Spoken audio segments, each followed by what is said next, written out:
மறைக்கப்பட்ட வாளினை அடைய விரும்பும் ஒருவனுக்கு அது கிடைத்ததா இல்லையா என்றறிய கதையினை தொடர்ந்து பார்ப்போம்.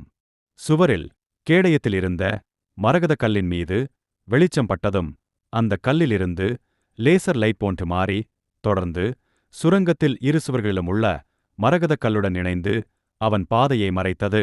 அந்த லேசர் லைட்டை பார்த்து கொண்டிருக்கும் போது பின்னால் சிங்கச் சிலைகள் உருமிக் கொண்டு நின்றது.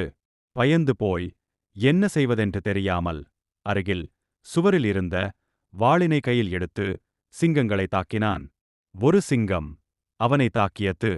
அவன் பயந்து போய் எதிர் சுவரில் நீட்டிக் கொண்டிருந்த ஒரு கல்லை பிடித்து தொங்கினான். அப்போது அந்த கல் மேல் நோக்கி நகர்ந்தது. உடனே லேசர் லைட்டில் இருந்து பெரும் இரைச்சலான சப்தம் வந்தது. அந்த சத்தத்தை கேட்டதும் உயிர்ப்பித்த கல் சிங்கங்கள் உயிரற்ற சிலைகளாக மாறியது. அப்போது கேடயம் மேலே நகர்ந்தது.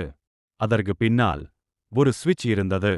அந்த கேடயத்தின் பின்னால் இருந்த சுவிட்சை ஆஃப் பண்ணதும் லேசர் லைட் எல்லாம் ஆஃப் ஆகி அவனுக்கான பாதையை காண்பித்தது. கதையினை தொடர்ந்து கேட்க சப்ஸ்கிரைப் செய்யுங்கள்.